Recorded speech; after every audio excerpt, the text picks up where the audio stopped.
पाकिस्तान और दुनिया भर में लाखों देखने और सुनने वालों को अरशद शरीफ का सलाम। नाज़रीन, पाकिस्तान की आवाम, मेहनत कश आवाम अपने खून पसीने की कमाई से हुकूमत को टैक्सेस देती है। हुकूमत को चाहे डायरेक्टली टैक्सेस दे या इनडायरेक्टली टैक्सेस दे, लेकिन इस आवाम के खून पसीने की कमाई को माले मुफ्त दिले बेरहम किस तरह से उड़ाता है, ये कहानी सन 2000 में शुरू होती है और 2000 से 2020 तक ये कहानी चलती रहती है। इसमें मुतअद्दिद किरदार आए और अपना अपना किरदार अदा किया और चले गए, और कुछ अभी भी मौजूद हैं। लेकिन इसमें एक बड़े मजे की चीज हुई, जितने भी इसमें किरदार आते गए उन्होंने नेक नियति के साथ तमाम काम किए, और फिर नियतों के बारे में कौन शक कर सकता है।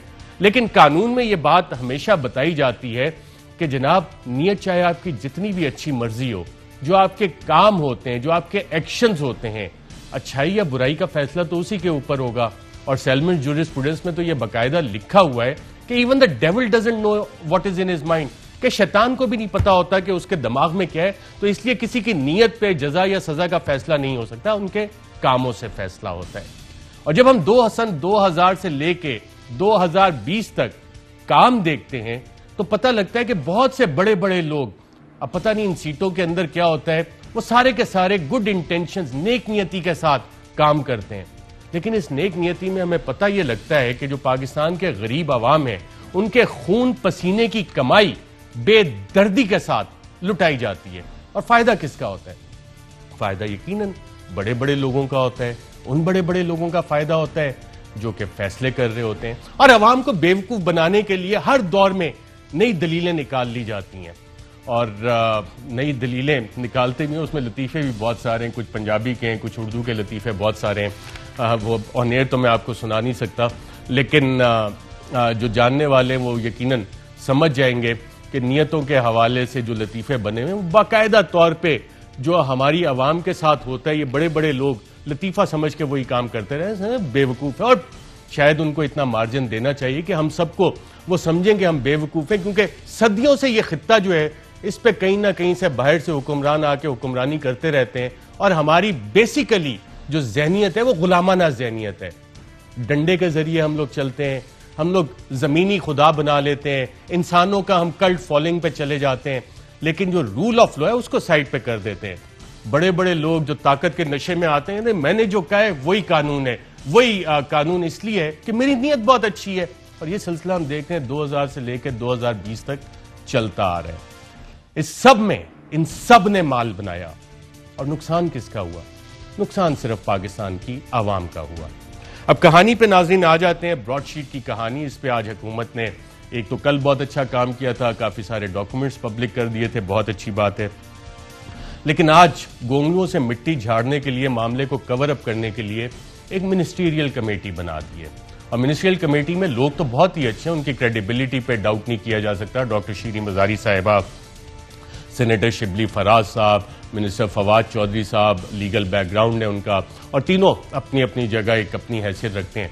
लेकिन जब आज मैं ये TORs पढ़ रहा था तो इसमें मुझे ये सवाल नजर नहीं आया जो कि ब्रॉडशीट के वकला ने लिखा था, और आखिरी पैराग्राफ में लिखा था कि ये हुकूमत जो कार्रवाई डाल रही है, और बल्कि आपको ये डॉक्यूमेंट से पढ़ के ही बता देते हैं नाजरीन कि कार्रवाई जो ये डाल रहे हैं कि our understanding is that the new agreements were not signed because Mr. Musavi refused to agree to the request to pay bribes and kickbacks. We also understand that the Sharif funds remain in the Singapore bank account and are subject of ongoing discussions between Sharif and the government to release him from prison in return for a turnover of some of those funds. 21 मार्च 2019 कह क्या रहे हैं कि नवाज शरीफ साहब और हुकूमत पाकिस्तान के दरमियान बातचीत चल रही है। कुछ ये $1 बिलियन जिसका कि इस खत में जिक्र है, उसके लेन देन का मामला हो रहा है। एग्रीमेंट इस वजह से साइन नहीं हो रहा कि वो ब्राइब्स और कमीशन किकबैक देने की वजह से ब्रॉडशीट के साथ एग्रीमेंट नहीं। लेकिन यहां तक ये वाली बात है कि जनाब कोई जेल से छोड़ने के लिए बैकग्राउंड में बातचीत चल रही है और उसमें पैसों की बात है, मैं बिल्कुल नहीं मानता कि ब्रॉडशीट सही कह रही होगी। लेकिन जब मेरी हुकूमत के वुज़रा ये बात कह रहे हो तो फिर हमें यकीनन ये सवाल सोचना पड़ता है। और आज 7 बजे साबिर शाकिर और चौधरी गुलाम हुसैन साहब ने ये सवालात उठाए। अच्छा, जब नवाज शरीफ साहब को छोड़ा गया तो उस पर वजीर आजम ने भी अपने रिग्रेट्स का ऐलान किया, और कहा कि जी हमें बड़ा अफसोस हुआ कि नवाज शरीफ साहब चले गए। और फिर ये जिक्र तरह कि शायद जाली मेडिकल रिपोर्ट्स पे भी क्वेश्चन हुए। वजीर आजम ने इस हवाले से क्या कहा, आइए देखते हैं। शहबाज शरीफ ने गारंटी दी अदालत को, अब उसके बाद वो बाहर चले गए। अब जब बाहर गए तो एक नवाज शरीफ यहां थे और एक वो अब बाहर हैं। अब हम एम्बेरस फील करते हैं कि उन्होंने अब वहाँ पॉलिटिक्स भी शुरू कर दी है। वो लग रहे हैं, जब अब देखते हैं तो कुछ है भी नहीं। तो मेरा सिर्फ मैं इसकी एक असेस करूंगा, एनआरओ तो हमने नहीं दिया। जी नाज़रीन, हम एम्बेरस फील करते हैं, हमें शर्मिंदगी होती है। बिल्कुल सही कहा वज़ीर आज़म ने, और बहुत अच्छी बात है। वज़ीर आज़म पाकिस्तान का कहे कि हमें शर्मिंदगी होती है, तो मुझ जैसा एक आम पाकिस्तानी इससे यकीनन बहुत खुश होता है। देखो जी कितने फराख दिल हो के वज़ीर आज़म ने अपनी गलती तस्लीम की कि हमने एम्बेरसमेंट हुई है और हमने ये काम इस तरह से किया। लेकिन इसके पीछे पैसों का मामला तो यकीनन था, और ये बात मैं नहीं कह रहा। आज जब मैं साबिर शाकिर का प्रोग्राम देख रहा था तो उन्होंने बड़ी इंटरेस्टिंग एक टाइमलाइन चलाई, जिससे कि यह सवाल यकीनन उठता है कि $1 अरब किधर गए, और TORs में यह सवाल किस वजह से नहीं डाला गया इस हुकूमत में। इससे पहले कि मैं उस टाइमलाइन के ऊपर हूं, मैं अपने पैनलिस्ट का आपसे तारुफ करूं। इस्लामाबाद स्टूडियोज में हमारे साथ मौजूद हैं ऑनरेबल मिनिस्टर फैसल वाडा साहब, वफाकी वजीर बराए आबी वसाइल, और फैसल वाडा साहब आज के इस मुकदमे के एक मटीरियल विटनेस हैं। और मटीरियल विटनेस किस लिए, एक अहम गवाह हैं इस सारे मामले के, वो किस लिए, ये मैं प्रोग्राम में आगे चल के बताऊंगा। बहुत शुक्रिया मिनिस्टर साहब प्रोग्राम में शिरकत करने का। साथ ही नाज़रीन, हमें कराची से ज्वाइन कर रहे हैं डॉक्टर मिफ्ता इस्माइल साहब, साबिक वजीर खजाना हैं, और सूबाई वजीर इत्तलात सिंध नासिर हुसैन शाह साहब हमें थोड़ी देर में ज्वाइन कर रहे हैं। नाज़रीन, ये कहानी अब मार्च 2019 का ये लेटर ऑन रिकॉर्ड अवेलेबल है हुकूमत पाकिस्तान के रिकॉर्ड्स में, जिसमें ये कहा जा रहा है कि जी बातचीत हो रही है, लेन देन की बात हो रही है, $1 बिलियन का मामला भी है, और बैकग्राउंड में नेगोशिएशंस हो रही हैं कि नवाज शरीफ साहब को छोड़ देना है। इसका पहला हवाला इस बारगेनिंग का, और किस तरह से बारगेनिंग होनी चाहिए, नवाज शरीफ साहब और मरियम नवाज के तर्जुमान मोहम्मद जुबैर साहब ने कहा कि जी अगर अलीमा खान से पैसे लेके मामला खत्म हो सकता है तो हमसे भी पैसे ले और मामला खत्म करे। क्या चीज आइडेंटिफाई किया रिपोर्टर प्रोग्राम में, आइए देखते हैं। अलीमा खान का केस जो है वो किसने डिसाइड किया कि सिर्फ पेनल्टी से खत्म हो जाएगा? अगर पेनल्टी से खत्म होता है इसका मतलब यह है कि उन्होंने कोई गलत काम किया था। तो क्या गलत काम की सजा एक पेनल्टी है? और अगर पेनल्टी है तो ये फिर मुस्लिम लीग नून के लीडरशिप के लिए क्यों नहीं अवेलेबल? जी नाज़रीन, आपने सुना, बाकायदा ऑफर दी गई, और ये ऑफर कौन दे रहे हैं? मोहम्मद जुबैर साहब दे रहे हैं। आपने बड़े वाज़ेह अल्फाज में सुना, और यकीनन जब इस तरह के इतने बड़े लोग ऑफर दें तो उस पर कहीं बातचीत होती है। और इसका मैंने जब कहा कि वफाकी वजीर आबी वसाइल फैसल वाडा साहब इस केस के एक अहम गवाह हैं, तो उन्होंने क्या बात की थी, आइए देखते हैं। मैं आपको जो खबर दे रहा हूँ, $2 बिलियन अंदर खान ने, नवाज शरीफ साहब ने ऑफर कर दी है। किसको? वैसे गवर्नमेंट को कहलाएंगे ना, $2 बिलियन के माफी का दे। मैंने आपको आज से 3 महीने पहले भी आप खबर दे रहे हैं, मैं आपको खबर दे रहा हूं। और $2 बिलियन से ऊपर का अमाउंट बेटों ने मना कर दिया। आप ये कह रहे हैं कि मियां साहब ने $2 अरब ऑफर किए? बिल्कुल किए कि मेरे से 2 अरब ले ले और मुझे छोड़ दे। $2 अरब दैट्स अ प्ली बार्गेन, इसको प्ली बार्गेन कहते हैं। बिल्कुल ऐसा ही है।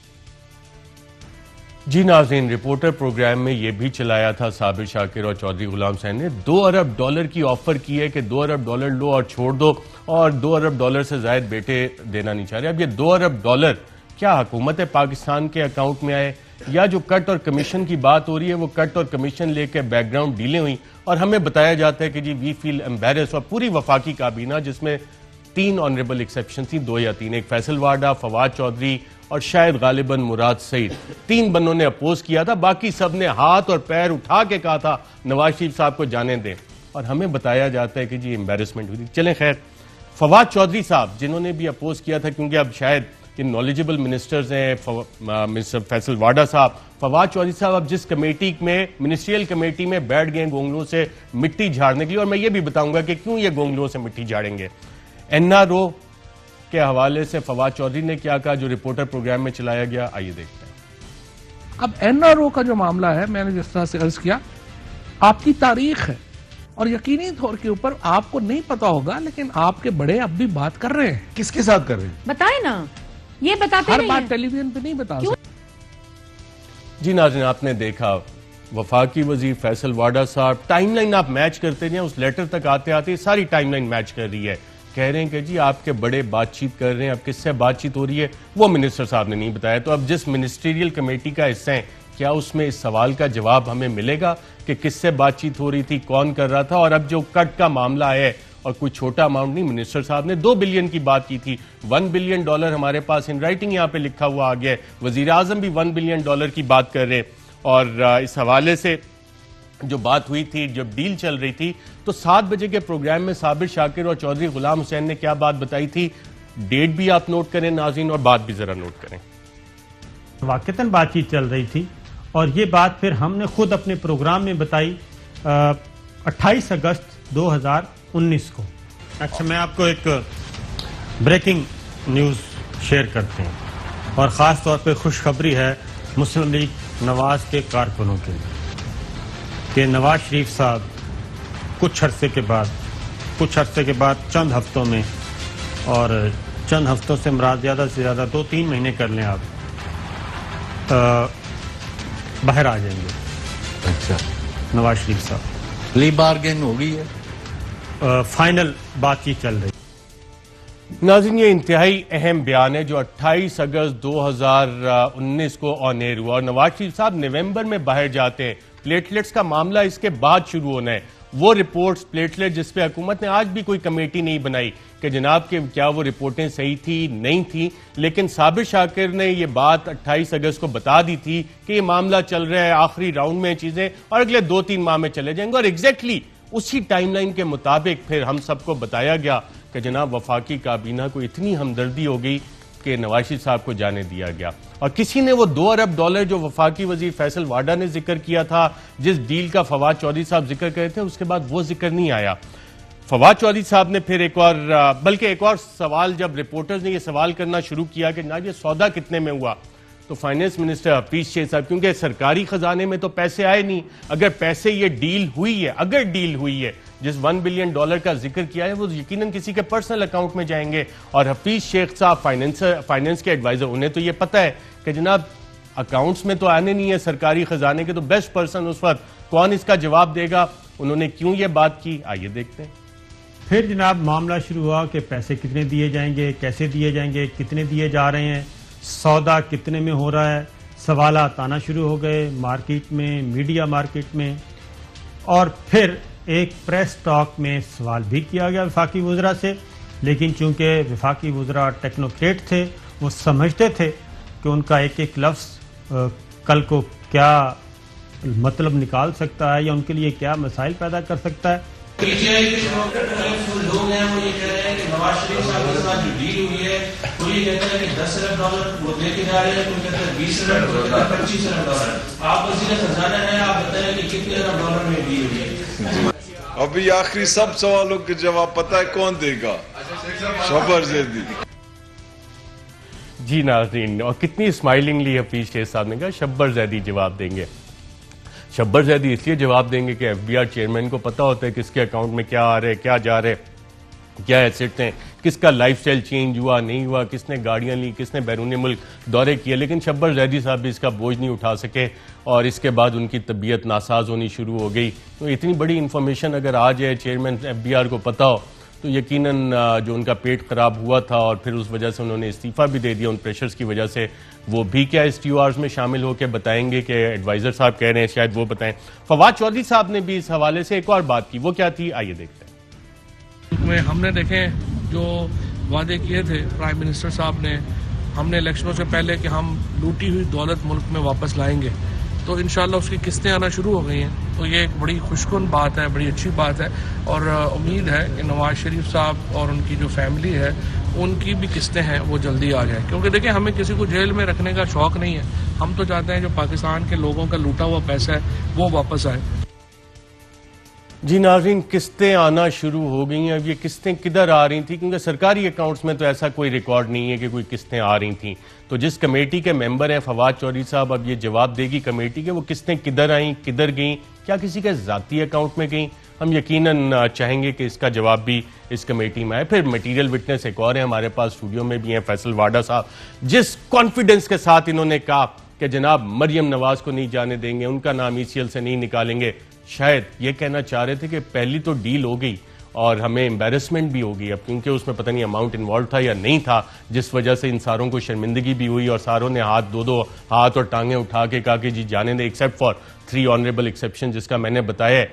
क्या चैलेंज इन्होंने किया और वो भी सही हुआ, आइए देखते हैं। मरियम नवाज शरीफ साहिबा भी जाएंगी, हालात वाकयात हस्बे जरूरत ऐसे बन जाएंगे कि उस बीमारी के इलाज के अंदर कोई सिचुएशन ऐसी क्रिएट हो जाएगी अमेरिका के अंदर कि वो भी यहां से जाएगी, उसको हम रोकेंगे। ये मैं आपका रिकॉर्ड का हिस्सा बना रहा हूं। सर इससे हम मरियम बीबी को नहीं नाम निकालेंगे। ये ECL लिखा है जी उन्होंने पेपर पे, ठीक है, आगे नीचे लिखते नाम भी नहीं निकालेंगे हम, आपको तो आदत है। लिखे फैसल में लिखने कहेगा this government will not take Maryam Nawaz Sharif नाम नेम आउट ऑफ ECL, लिखवाने तो देना। ये समझे ना, मियां साहब के बारे में भी ये कहते थे, this government will not take Maryam Nawaz Sharif name from ECL। जी नाज़रीन, ये कॉन्फिडेंस नवाज शरीफ की दफ़ा किसी का नहीं था, लेकिन यहाँ पे सबको श्योर था कि ना ठीक है, और मरियम बीबी ने खुद भी कहा कि जी मुझे होस्टेज बना लिया गया है, लेकिन जो असल सवाल था जो कि अब ब्रॉडशीट के मामले में उठ रहा है उसका जवाब नहीं है। और सदर मुमलिकत आरिफ अलवी साहब से भी साबिर शाकिर और चौधरी गुलाम हुसैन, बल्कि चौधरी गुलाम हुसैन साहब का सवाल था व्हीलिंग डीलिंग के हवाले से।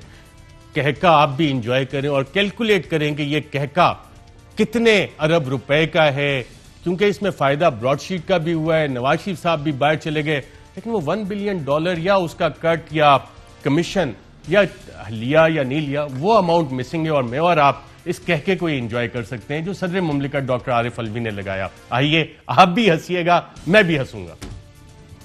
आप लोगों को भी व्हीलर डीलर जो है इनसे बचना चाहिए। मेरा ख्याल ये बचेंगे तो सारी सियासत छोड़नी पड़ेगी। लॉक कर लो गल, लॉक कर लो गल। जनाब सर TORs में ये मसला कहीं नहीं है कि जी ये $1 बिलियन कट कमीशन के बैग किसी ने लिया मियां साहब को जाने के लिए, और आपने तो सबसे पहले कहा था कि ये $2 बिलियन देने के लिए तैयार हो गए हैं। फवाद चौधरी साहब भी कहे थे और आप दोनों ने काबीना में अपोज किया था इनके जाने का, तो आपके इल्म में था ये डील हो रही है? आपने जो पहले बात की थी वो $2 अरब किधर गए? अर्शद साहब बहुत शुक्रिया आपका। देखिए सबसे पहले तो ये कि इस कमेटी में जो लोग हैं वही आपको बता सकते हैं, और TORs किसने बनाए हैं ये भी मुझे नहीं पता, क्योंकि मैं इस कमेटी का हिस्सा नहीं हूँ, तो I am the wrong person to answer this question. आपको उन तीनों में से किसी को बुलाना पड़ेगा या TORs कॉन्स्टिट्यूट जिसने किए उसको बुलाना पड़ेगा। नासिर हुसैन शाह साहब, आप बताना चाहेंगे, आपके इल्म में है ये TORs में शामिल होना चाहिए था? क्योंकि वफाकी वुज़रा अगर कोई बयान देते हैं तो उसे सीरियसली लेना चाहिए यकीनन। अब ब्रॉडशीट भी कह रही है कि $1 बिलियन का कोई अमाउंट था, और जितनी चीजें वो एज सच हुई हैं, सिर्फ ब्रॉडशीट को भी उसका हिस्सा मिल गया, मियां साहब भी बाहर चले गए जो कि मेंशन है, तो बाकी अब वो पैसे किधर गए वो नहीं नजर आ रहे किसी सरकारी अकाउंट में। आप सिंध हुकूमत हैं, आपके इल्म में है कि वफाकी हुकूमत के किसी अकाउंट में ऐसे अननोन कोई पैसे आए हों कहीं से? बिस्मिल्लाहिर्रहमानिर्रहीम, अल्लाहुम्मा सल्ली अला मुहम्मदिन व आलि मुहम्मद। देखें ऐसे किसी जो आए हैं पैसे, इनका तो कोई इल्म नहीं, लेकिन ये जिस तरह से हुआ ब्रॉडशीट का और फिर मुख्तलिफ इशूज आ रहे हैं, हुआ ये कि जिस तरह इसकी बात आई सामने तो एकदम वफाकी हुकूमत और ख़ुद मोहतरम हमारे प्राइम मिनिस्टर साहब और दीगर वफाकी वुज़रा साहिबान, उनके तर्जुमान इस पर बातचीत करना शुरू हो गए। और जब उसका दूसरा हिस्सा आया, और जो अभी तक भी उसकी एक साथ आ रही हैं, वो जो मुसवी साहब हैं जो बातें बता रहे हैं बहुत सारे पार्टीज़ के लिए भी, फिर मुख्तलिफ इदारों के लिए भी, और मौजूदा हुकूमत के कुछ अरकान उनसे मिले उनके लिए भी, तो अब ये फिर इसको इधर उधर करने की बात की जा रही है। तो फैसल वाडा साहब बड़े जिम्मेदार वजीर और हमेशा जो भी इन्होंने बात की है वो हमेशा सही हुई है। मेरे पास भी कई चीजें उन्होंने लिख के दी थी, हमेशा सही हुई हैं। तो आपके पास कोई रीजन है कि फैसल वाडा साहब एक रिस्पॉन्सिबल मिनिस्टर और हमेशा से जो इन्होंने बातें की हैं सही साबित हुई हैं, इनकी $2 बिलियन वाली बात को हम डाउट करें? लेकिन कहीं पे आकर इनके भी पर जलते हैं ना, फिर वहां पे ये क्या करें? अच्छा। वहां पे फिर आके फिर जिस तरह अभी वैसे तो बड़ी ऑथेंटिकेट बात करते हैं, टू द पॉइंट बात करते हैं, लेकिन जिस तरह आप थोड़ा सा आप खुद देख रहे हैं कि मुस्कुरा रहे लेकिन बोल नहीं रहे, शाएं कर रहे हैं। नहीं मुस्कुरा रहे। वही मैं कह रहा हूँ, आए बाएं शाएं ना करें। फैसल भाई आप खुल के बात करें। बोल के लब आजाद हैं तेरे, वो कह रहे हैं। नहीं, मैं तो ऐसा जो सवाल आपने किया था उसको जवाब दे दिया। चलें, डॉक्टर मिफ्ता इस्माइल साहब, आपने भी सुना, क्या आपकी लीडरशिप ने कोई पैसे वगैरह दिए बाहर जाने के लिए, कोई डील इस तरह की हुई? और ये ब्रॉडशीट वाले भी कह रहे हैं $1 बिलियन की बातचीत हो रही थी, कट कमीशन की बातचीत हो रही थी, बाकी सारी चीजें मुकम्मल हो गई, ब्रॉडशीट को उसका हिस्सा मिल गया, हुकूमत ने बड़ी तेजी के साथ उनके पैसे भी क्लियर किए कि ना कोई सवाल ना उठे, और जिस तेजी से किए उस पर भी आते हैं। मियां साहब भी बाहर चले गए, फैसल वाडा साहब हमेशा सही बातें करते हैं, फवाद चौधरी साहब भी कहे थे, वो मिसिंग डॉलर्स किधर गए, वो कुछ पता लग रहा है आपको? और TORs में भी नहीं है आज।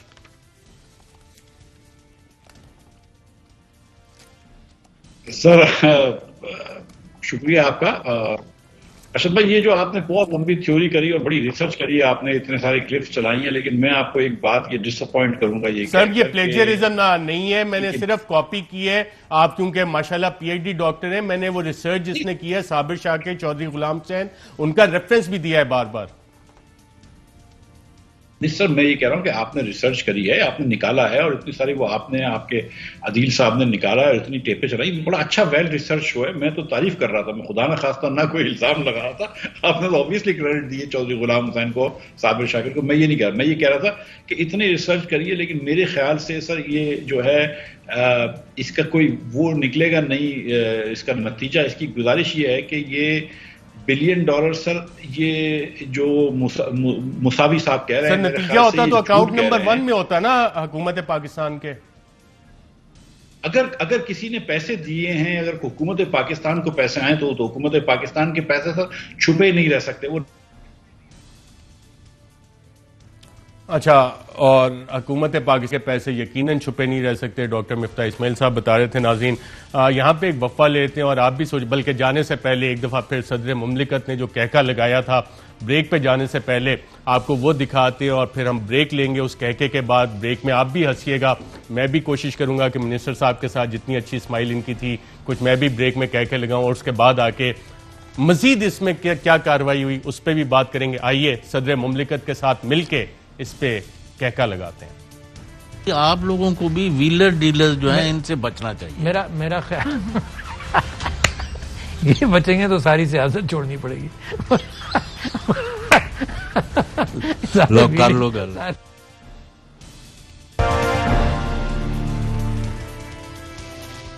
वेलकम बैक नाज़रीन, यकीनन आपने सदर मुमलिकत साहब का कहका ब्रेक में एंजॉय किया होगा, और वज़ीर आज़म ने एक दफ़ा ये भी कहा था, आपको याद होगा कि तरस आ गया था, मैं बीमार शख्सियत। अब चलें, सबका भला हो गया इसमें, लेकिन जिस कंपनी को इस हुकूमत ने इतनी तेज़ी से पैसे दिए, क्योंकि बाकी सारी चीज़ें तो सुप्रीम कोर्ट में तय हो गई थी, GIT भी आ गई थी, और फैसले में बाकायदा तौर पर लिखा हुआ था कि GIT ने जो जो काम किए, हमारी अपनी GIT ने उसी की बेसिस पे, उसी का फोरेंसिक ऑडिट करके उन्होंने अपने एस्टीमेट्स बनाए। तो हमने इतनी जल्दी उनको पैसे दिए, और किस कंपनी को पैसे दिए ये आपको नाज़रीन जो आर्टिकल्स ऑफ एसोसिएशन है ऑर्गेनाइजेशन ब्रॉडशीट LLC के, ये मैं आपको दिखाता हूं। और इसको जब आप देखते हैं तो ये $200 की कंपनी रजिस्टर हुई है, और इस $200 अदील साहब दूसरा ये बाद में आएगा डॉक्यूमेंट, जब पहले वाला डॉक्यूमेंट दिखाएं आर्टिकल ऑफ एसोसिएशन वाला, आर्टिकल ऑफ एसोसिएशन ऑर्गेनाइजेशन में $200 का ये कंपनी, ये ECC की ये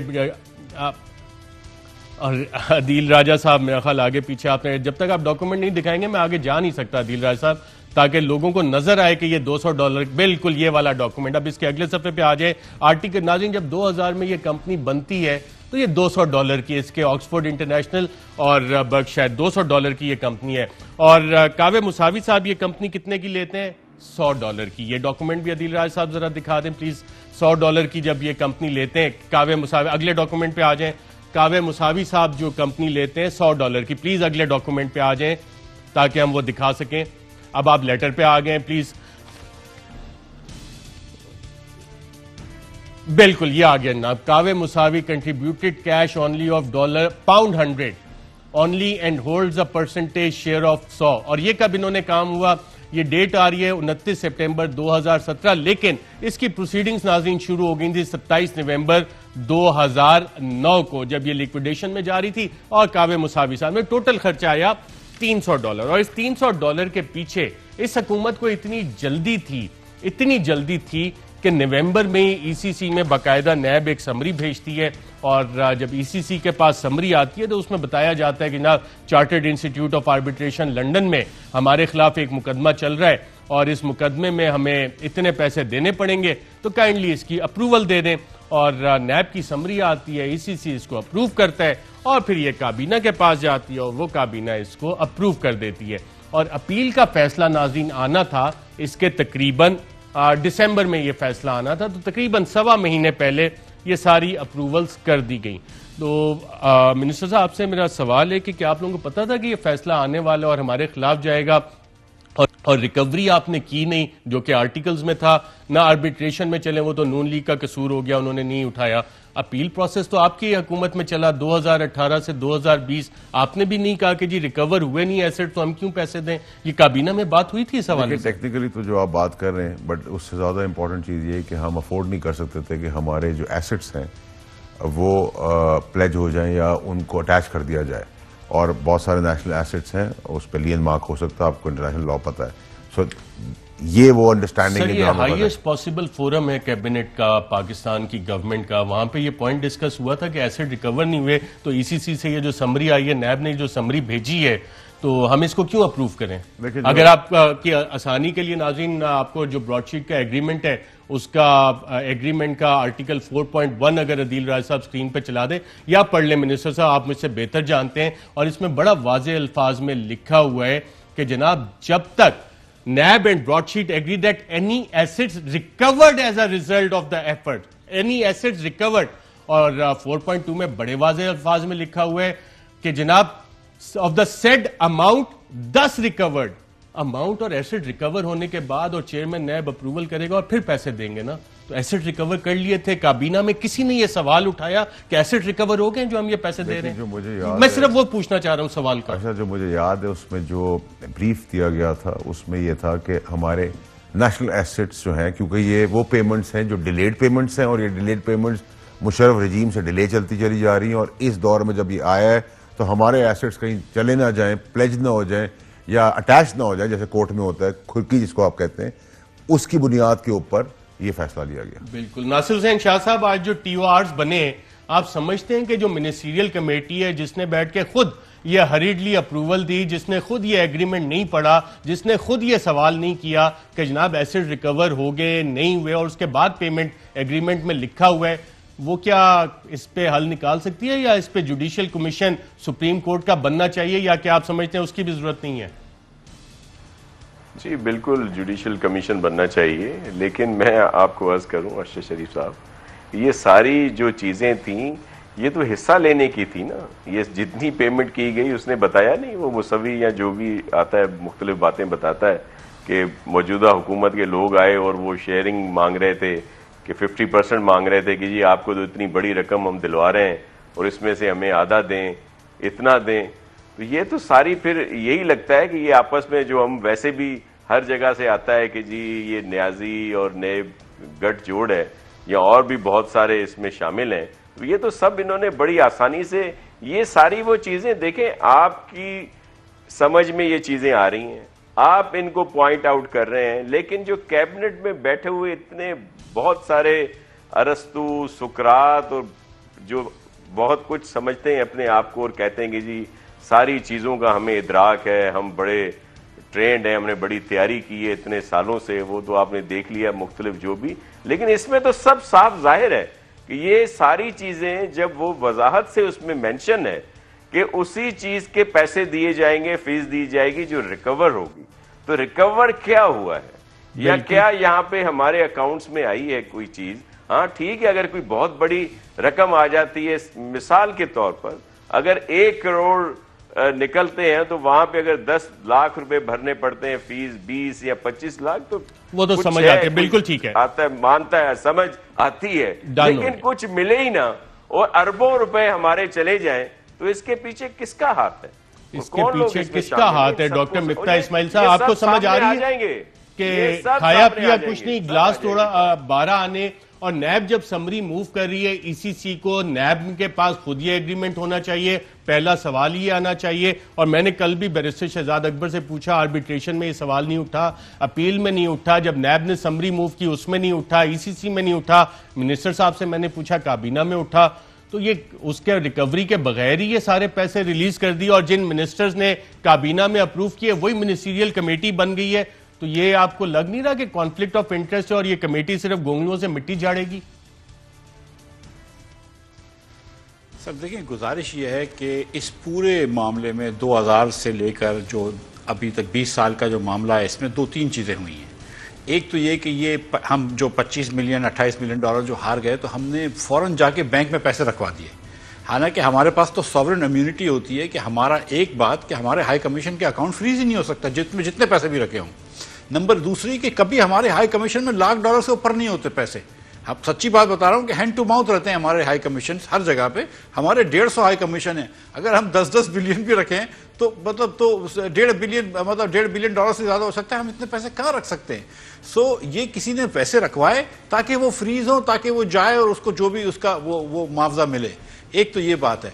दूसरी बात है कि ये सॉवरेन के ऊपर किसने वेवर दिया कि या किस अकाउंट में आपने रखा है जिसके ऊपर सॉवरेन इम्यूनिटी नहीं थी, ये हैरत है, या आपने वेवर दिया है? ये मैं डॉक्टर साहब आप ही की तरफ आता हूं और मैं आपको वो लेटर दिखा देता हूं जिसपे ये अप्रूवल्स हुई, फैसला आया, अपील का फैसला आया। और ये नाज़रीन यूबीएल का लेटर है कि जो डायरेक्टर जनरल ऑपरेशंस नैब को लिखा जा रहा है और इसमें attorney general office, secretary finance division, DG Europe, director Europe foreign office के वो इन्वॉल्व हैं, शामिल हैं इसमें, जिनको एड्रेस किया गया है। और यूपीएल हाई कमीशन की इजाजत से लिख रहा है कि जनाब जो पैसे आपने हमारे पास रखवाए थे 30 दिसंबर तक हमने ये पेमेंट करनी है, वो थोड़े से कम पड़ गए, तो एडिशनल पैसे ये भेजे जाएं। तो ईसीसी ने नवंबर में ये अप्रूव कर दिया था और फिर $28.7 मिलियन पूरे करने के लिए हमने बाकायदा एक दिन के अंदर नाज़रीन ये पेमेंट्स क्लियर करके वहां भिजवाई हैं। और हाई कमीशन जो है इसका $2.5 मिलियन हमने एक दिन में भिजवाए हैं और फिर ये अगले दिन वहां से क्लियर भी हो गए। ये वो लेटर है डॉक्टर मिफ्ता इस्माइल साहब, सच हरिड डिसीजन मेकिंग और इतने मजे से पैसे वहां चले गए। और मैं आपको सच बताऊं, देखें ये जो हम एक 6 बिलियन का जो उससे हारे हैं रेकोडिक से, देयर इज नो वे वो 6 बिलियन कभी मर के भी कलेक्ट नहीं कर सकेगा। वो आज भी अगर आप निगोशिएट करें ना तो वो 700-800 मिलियन डॉलर में 10% में 12% में वो निगोशिएट हो जाएगा। ये कंपनी तो बैंकरप्ट थी। पहले आपने 2008 में किसी ने $1.5 मिलियन दे दिए किसी और कंपनी को, उसके बाद इन्होंने इसको बैंकरप्सी से निकाला, फिर किसी ने $2.25 मिलियन दे दिए, उसके बाद इन्होंने ये केस करा, इन्होंने एक पैसे का काम नहीं करा। ये मुसावी साहब जेल जा चुके थे। ये कंपनी 3 दिन पहले रजिस्टर हुई है हमारे कॉन्ट्रैक्ट से पहले। इसने आज तक जिंदगी में किसी और कंपनी का ये काम नहीं किया है।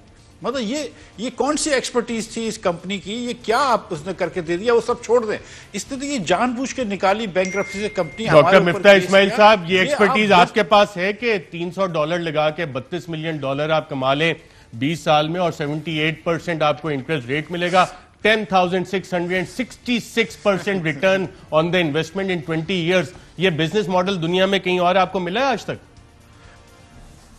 सर मैं आपको सच बता रहा हूं कि ये कहीं नहीं मिला है और ये वही बिजनेस मॉडल है जिसके तहत ये फिर से बात करेंगे। ये बिलियन की और 2-2 बिलियन की जो बातें कर रहे हैं, ये फिर आज से 5-7 साल बाद हमारे मुल्क से $100-150 मिलियन चले जाएंगे। ये मुसावी साहब के इनके बच्चों ने बड़ी अच्छी यार्ड खरीद लेनी है साउथ ऑफ फ्रांस में, हमने यहाँ पे कुछ भी नहीं करना है। तो मैं वापस से गुजारिश करता हूँ कि एक तो ये बड़ा स्ट्रिक्टली मालूम करें कि ये किस का कॉन्टैक्ट था पिछले 1-2 साल में मुसावी से, और किसने इतनी ये जल्दी करवाई है ये समरी पास करवाने के अंदर, ये ऐसा कैसे हो गया? बिल्कुल, मिनिस्टर साहब बैठे हैं ना हमारे पास, आपके सवाल डायरेक्टली मिनिस्टर साहब जवाब देंगे। किसने ये जल्दी समरी मिनिस्टर साहब अप्रूव करवाई है? वो उसी प्रोसेस से आई है या जल्दी से अप्रूव हुई है? देखिए अरशद साहब, मैं आपको 2 चीजें बताऊंगा। एक तो ये कि जब इस मुल्क के अंदर 2000 में $7.3 मिलियन 104 अरब रुपए नैब को शहबाज शरीफ साहब वापस देते हैं और फिर आते हैं और फिर उसको वापस ले लेते हैं नैब से और इलेक्शन लड़ते हैं और उसका सीएम बन जाते हैं, तो इस मुल्क के साथ मैं इससे बड़ा मजाक क्या देख रहा हूं? और जो बात आप कह रहे हैं वो दूसरा मजाक अब मुझे नजर आ रहा है। एक दूसरी चीज ये कि मैं मिफ्ता साहब और नासिर शाह साहब को आपके प्लेटफॉर्म से एक चीज कहना चाहता हूं जो मेरा ईमान है। हम तीनों गेस्ट, मैं इमरान खान साहब के लिए कुरान उठा सकता हूं। मैं इस जमाने में कोई किसी के लिए कुरान नहीं उठा सकता, मैं कुरान उठा सकता हूं। मेरा लीडर इमरान खान ईमानदार आदमी है। क्या ये दोनों आपके प्लेटफॉर्म पे आके कुरान उठा सकते हैं कि इन दोनों के लीडर ईमानदार है, नवाज शरीफ और जरदारी साहब? चले अभी इंसाफ कर ले। अगर मार भी पड़ेगी अल्लाह की तरफ से गलत चीज के ऊपर, तो फिर हमें पड़ेगी ना। अच्छी है और आम आदमी आपकी बात के साथ बहुत एसोसिएट भी करेगा, लेकिन सवाल एक्शंस का आ रहा है ना कि जो काम पहले चल रहा था वही काम अब भी हो रहा है। और ये पैसे जो मिफ्ता साहब का सवाल था कि इतनी जल्दी कैसे ये प्रोसेस अर्शद साहब, मैं आपसे एक मिनट अर्शद साहब, देखिए अर्शद साहब, आप कई सालों, एक मिनट मिफ्ता साहब, आपको हम कई सालों से देख रहे हैं, आपकी इन्वेस्टिगेटिव जर्नलिस्ट की, हम जर्नलिज्म की बहुत तारीफ भी करते हैं। और जब आप ये हजारों की तादाद में कागज ले भी आते हैं, पहुंच भी जाते हैं, पढ़ भी लेते हैं, जिसका एक्सेस पाकिस्तान में लोगों के पास नहीं होता, तो मैं आपसे गुजारिश करूंगा, आप भी आइल ऑफ मैन की गवर्नमेंट पे जाएं, आपसे गुजारिश करूंगा कि अगर इतनी बड़ी रकम साइफन हो गई है और सब सो रहे हैं, तो अगर ये आप हेल्प पाकिस्तान की कर दें तो हम सर आपको कंधे में बिठाएंगे। भी साढ़े थे पा दिया जी। डॉक्टर साहब, आप कुछ कहना चाह रहे थे? सर मैं गुजारिश ये करना चाह रहा हूँ कि ना सिर्फ मैं मियां नवाज शरीफ के लिए कसम खा सकता हूँ, कुरान उठा सकता हूँ, बल्कि अपने आप के लिए भी कहता हूँ। और मैं ये भी कहता हूँ कि अगर मेरी कोई बाहर प्रॉपर्टी है जो मैंने डिक्लेयर नहीं करी है, वो हुकूमत पाकिस्तान, मैं कुरान पर उठा के कहता हूँ कि एक तो मेरी कोई डिक्लेयर ऐसी प्रॉपर्टी नहीं है बाहर या अंदर। सर आपकी बात नहीं कर रहा, नवाज शरीफ के लिए आप कुरान उठाएंगे तो उसने 1 रुपया मैं नहीं सर मैं आपकी बात भी कर रहा हूं, मैं अपनी बात भी कर रहा हूं। मैं नवाज शरीफ साहब की बात कर रहा हूं, आप अपने लीडर के कुरान उठाएंगे कि 1 रुपया अच्छा, कुरान उठाने वाली बातों से हम थोड़ा सा आगे चलते हैं। देखिए ना, डॉक्यूमेंट पे बात करते हैं ना। अरशद मलिक कहाँ है भाई? अर्शद शरीफ है, अरशद मलिक का याद आ गया भाई। अरशद शरीफ, वो पगला गए आप तो अभी से। माफ करो। नहीं सर, मिफ्ता भाई, ये $7.3 मिलियन भी आप ही के शहबाज शरीफ ने दिए थे नैब को। क्या पटाखे थे या शबरात थी या शादी के खाने के पैसे दिए थे या किसी बर्थडे पार्टी के पैसे थे? ये दिए और फिर लिए। अच्छा, इलेक्शन हुक्मरान भी है। आप मुझे बात करने दें, आप मुझे बात करने दें। अच्छा, आप बात कंप्लीट करें जल्दी से प्लीज। आप घबराएं ना, बात करने। ऑब्वियसली मैं नवाज शरीफ के लिए कसम खाने के लिए तैयार हूँ, कुरान पर हाथ रखने के लिए तैयार हूँ। मैं अपने आप को तैयार हूँ। क्या फैसल वाडा अपने आप के लिए तैयार है ये बोलने के लिए कि उसके पास कोई ऐसी बाहर प्रॉपर्टी नहीं है जो डिक्लेयर नहीं हो, कुरान पे हाथ रख के? हाँ, 100% लेने को तैयार हूँ। अच्छा, हम इसके थोड़ा सा बात आगे है, वो डिक्लेयर्ड है। नासिर हुसैन शाह साहब और सर मेरे बाप दादा ने सियासत नहीं की हुई, नासिर हुसैन शाह ना कोई गवर्नमेंट सर्विस। चले मेरा ख्याल ब्रेक ले लेते हैं, आप सब पानी का ग्लास के एक पिए, फिर नासिर हुसैन शाह साहब से पूछते हैं कि क्या मामला हैं। ब्रेक लेते हैं, नाज़रीन दोबारा हाजिर होते हैं।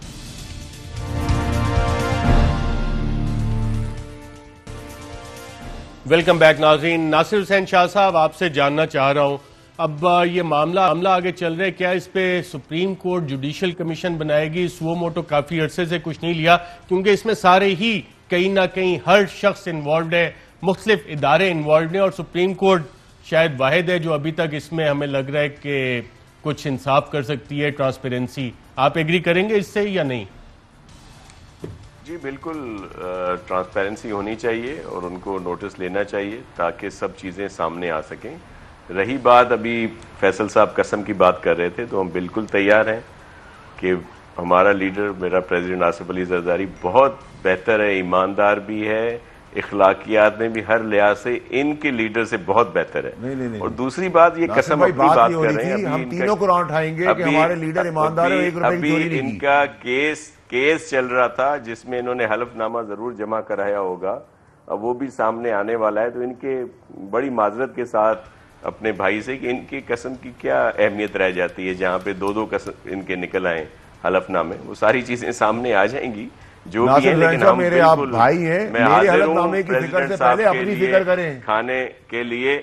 और मैंने कभी कोई झूठी कसम नहीं खाई। आपको मैं चैलेंज करता हूँ कि कुरान रखें और आके यहाँ बोलें, और मेरे से भी जो सवाल करने वो भी कर ले, कोई मुझे तो प्रॉब्लम नहीं है। रखकर कहेंगे कि इखलाकी तौर पर, ईमानदारी में, इंसानियत में आपके इस नाम नेहाल सर, मैंने एक बात की करप्शन की, उसी पे मैं इससे पहले डॉक्टर मिफ्ता इस्माइल साहब, क्या सुप्रीम कोर्ट को इस पे इंटरवीन करना चाहिए, जुडिशियल कमीशन बनना चाहिए?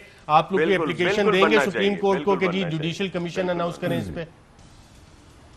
सर ये सुप्रीम कोर्ट के चीफ जस्टिस साहब अगर ये सो मोटो लेते हैं तो उनका सवाब दीजिए और मैं बड़ा खुश होऊंगा इस पे कि सारी इन्वेस्टिगेशन करें और मेरे, लेकिन अगर ये नहीं भी करते तो मैं ये समझता हूँ कि हुकूमत अगर ये इसका दामन साफ है तो पार्लियामेंट की कमेटी बना ले और उसकी इन्वेस्टिगेशन करे इसमें, और या खुद हुकूमत लिख सकती है सुप्रीम कोर्ट को। ये जो आज कमेटी बनाई गई है आप इससे मुतमईन है मिनिस्ट्रियल कमेटी से?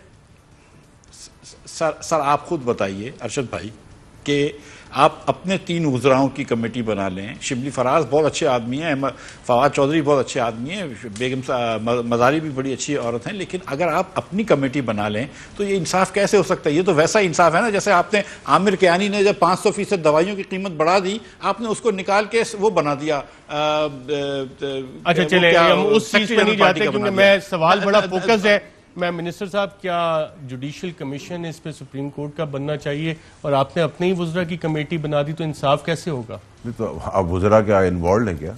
अच्छा साहब, तो ये पैसे इसे सवाल किया वुज़रा ने, अप्रूव की थी ना कैबिनेट में वुज़रा ने ये, या उस दिन वो एब्सेंट थे तीनों? ये नहीं बिल्कुल वो वुज़रा मौजूद थे, लेकिन अगर मुझे आप ये बताएंगे जी मेरे मुल्क का कोई एसेट प्लेज हो जाएगा और अटैच हो जाएगा तो मैं क्या डिसीजन दूंगा? मैं अपने मुल्क की खातिर डिलीजेंस नहीं है जब कौम आप पे एतमाद करती है कि आप सब चीजें देख के कौम के मुफाद को डिफेंड करेंगे, ना कि ब्रॉडशीट का मुफाद डिफेंड करेंगे। मेरी बात सुने, अगर मिनिस्ट्रियल कमेटी आपको रिजल्ट लाके देती तो फाइंडिंग से बात करेंगे। क्या फाइंडिंग आती है तो मुझे और आपको नहीं पता। जब TORs ही डिफेक्टिव हैं, जैसे कि एग्रीमेंट डिफेक्टिव था, तो फिर अगर आप कह रहे हैं तो हम कल इस चीज के ऊपर जरूर बात जी। नासिर हुसैन शाह साहब। भाई सर मैं आपको अर्ज कर रहा हूं कि इससे पहले भी एक कमेटी बनी थी जो प्राइम मिनिस्टर साहब ने कमीशन बनाया था जब वो चीनी का इशू आया था, उस वक्त भी पेट्रोलियम पे भी मिनिस्ट्रियल कमेटी थी, उसकी रिपोर्ट का भी इंतजार है अभी। उसमें भी कैबिनेट में ही पास हुई थी, क्योंकि जहां पैसे हो ना, जहां पे कोई इशू हो, वहां पे इनको फिर ये चीजें नजर नहीं आती कि उसमें क्या लिखा हुआ है। वो चाहे इनका चीफ मिनिस्टर हो पंजाब वाला, उसको भी नजर नहीं आती, वो जो कैबिनेट में अप्रूव कर देते हैं। Fly with PIA and save gold. Register now. Scan QR code and register yourself to get gold and loyalty benefits. Powered by ARY Sahulat Wallet.